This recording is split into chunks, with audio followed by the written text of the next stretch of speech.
Assalamualaikum warahmatullahi wabarakatuh. Sebelum saya mempresentasikan materi saya, izinkan terlebih dahulu untuk memperkenalkan diri. Di sini saya sebagai Rido Hermawan, NIM 2024 12161 dengan mata kuliah Sistem Informasi Manajemen kelas B akan mempresentasikan materi yang berjudul Kebocoran Data Tokopedia, Analisis Isu Sosial dan Etika dalam Sistem Informasi, dengan subjudul Dimensi Moral, Perlindungan Hukum, dan Langkah Pencegahannya.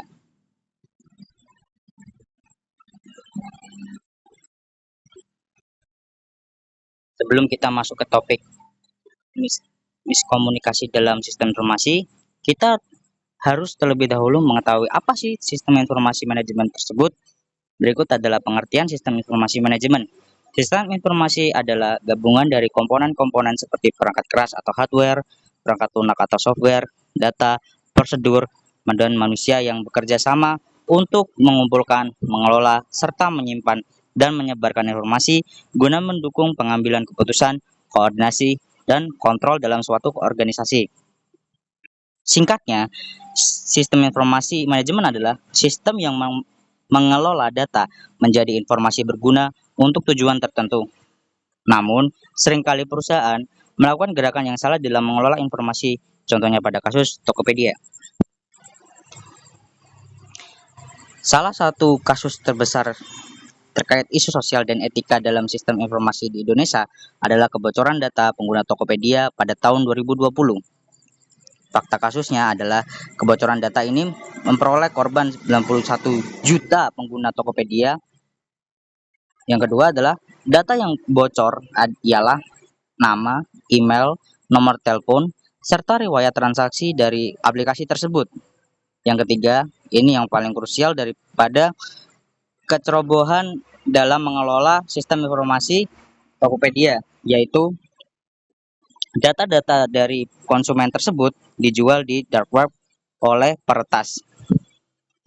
Dampaknya, penyalahgunaan data untuk penipuan, spam, dan phishing. Dua, yaitu merugikan kepercayaan publik terhadap e-commerce tersebut. Dimensi moral yang dilanggar ialah karena satu, privasi, yaitu gagal melindungi keberahasiaan data pengguna yang seharusnya dijaga kerahasiaannya oleh pihak developer. Dua, tanggung jawab atau accountability, yaitu kelalaian keamanan sistem oleh Tokopedia. Tokopedia haruslah bertanggung jawab memegang data, baik karena kelalaian sistem keamanan atau kurangnya proteksi data. Yang ketiga ialah keadilan atau fairness. Pengguna dirugikan tanpa persetujuan. Hal ini bisa kita selaraskan pada data-data tersebut digunakan tidak pada seharusnya digunakan.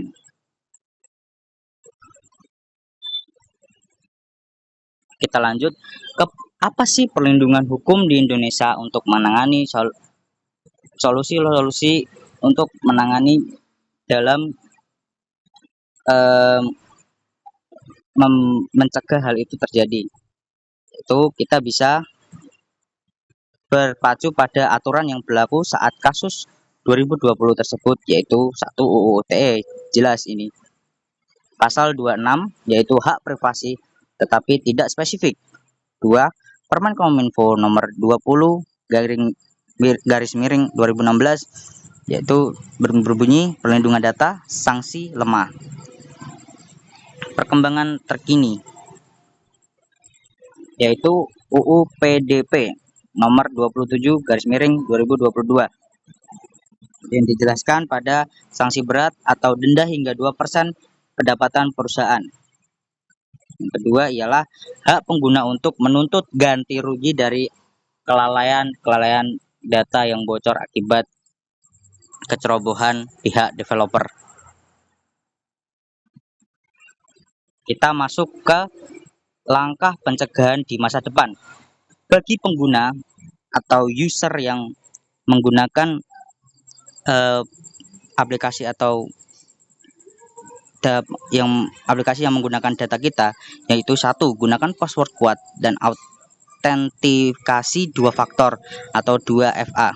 Dua, hindari berbagai data sensitif di platform tidak resmi. Ini sangat penting karena kita biasanya tidak sadar terhadap hal ini. Tiga, saya ulangi, mohon maaf. Tiga yaitu saya ulangi, mohon maaf. Yang kedua yaitu bagi perusahaan. Satu, tingkatkan keamanan sistem yang berupa enkripsi, audit berkala. Yang kedua tentu saja patuhi UU PDP dan buat kebijakan privasi transparan. Kesimpulan dan rekomendasi. Kebocoran data adalah pelanggaran etika privasi dan keamanan. UU PDP 2022 tentu menjadi tonggak penting, tapi implementasinya perlu diawasi. Edukasi literasi digital bagi pengguna, kolaborasi pemerintahan perusahaan untuk keamanan data. Hal ini perlu semua kita awasi dan kita lakukan supaya kita dapat menjalankan aplikasi tersebut dengan nyaman, aman, dan juga tentram. Itu saja presentasi dari saya. Kurang lebihnya mohon maaf apabila ada salah kata maupun perbuatan yang tidak berkenan. Terima kasih. Wassalamualaikum warahmatullahi wabarakatuh.